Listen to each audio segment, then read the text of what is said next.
ni kazi kuyaona. Ni mtu yupi awezaye kulijua shauri la Mungu? Au ni nani atakaye yaelewa mapenzi yake? Kwa kuwa mawazo ya wanadamu yana uoga, na makusudi yetu yanaelekea kushindwa, na mwili wenye uharibifu huigandamiza roho, na kiwiliwili cha dunia huzielemea akili zilizosongwa na masumbufu.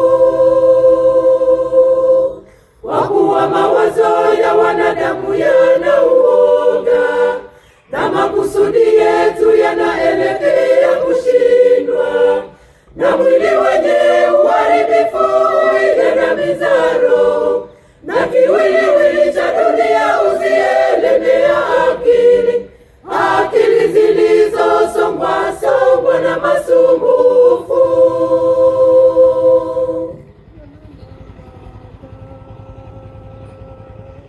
Lakini yaliyoko mbinguni ni nani aliyegundua? Naye ni yupi aliyetambua mashauri yako, isipokuwa ulimpa hekima na kumpelekea Roho yako Takatifu kutoka juu?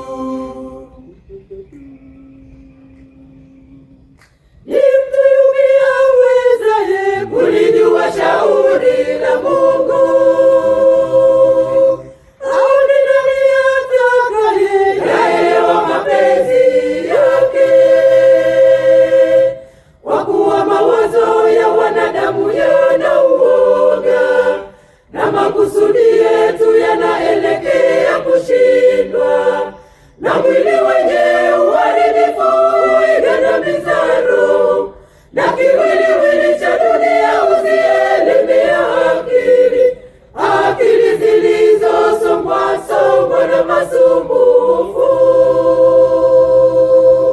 Kwa kuwa mawazo ya wanadamu yana uoga, na makusudi yetu yanaelekea kushindwa, na mwili wenye uharibifu huigandamiza roho, na kiwiliwili cha dunia huzielemea akili zilizosongwa na masumbufu.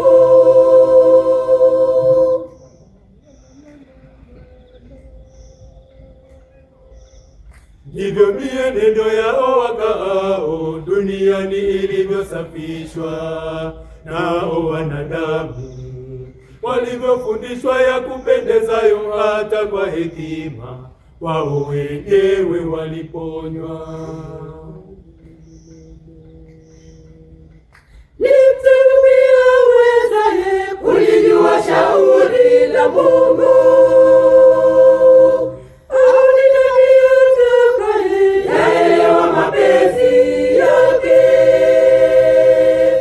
Kwa kuwa mawazo ya wanadamu yana uoga, na makusudi yetu yanaelekea kushindwa, na mwili wenye uharibifu huigandamiza roho, na kiwiliwili cha dunia huzielemea akili zilizosongwa na masumbufu.